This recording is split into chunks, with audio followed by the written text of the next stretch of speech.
Erokamano wadwa Seth. Adwa wacho ni mokwongo kapok aduoko penjo mari en ni one very accessible.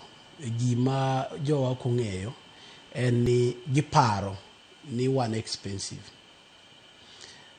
To gimomiyo giparo mano en nikech sama KRA chako lawore kodgi.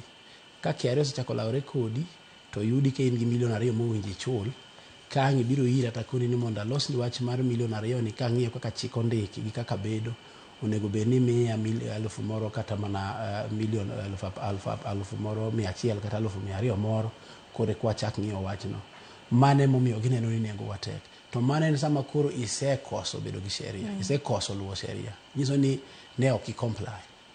Anyalo wacho ni employing an accountant for small businesses en gima tek kabisa, nikech accountant achiel ibiro yudo ni chulo kata 50,000 kata 100,000 koringana grade mare.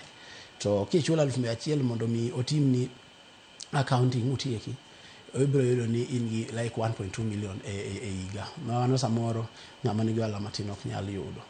To ki outsource accounting function, wacho ni an to koro sama wach moro wacho kanyo ni auditor en ng'ama verify report ma oselosi gi accountant.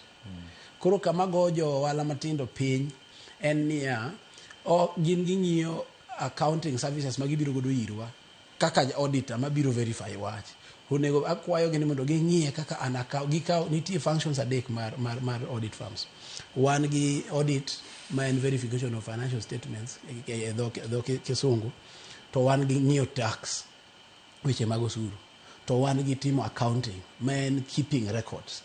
Koro akwayo jo ohala matindo ni ng'ato kik bedi mana kaka ng'ato ka omno maki kapok oteri police station timanyo lawyer to gimitimo to pok iwacho.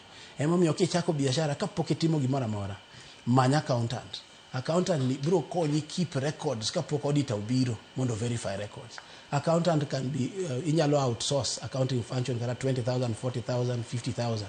Ki outsource to all functions mag reports, mag financial statements gote, gi filing returns and all that, the firm chabiro timo ni kata accountant chabiro biro moloso ni.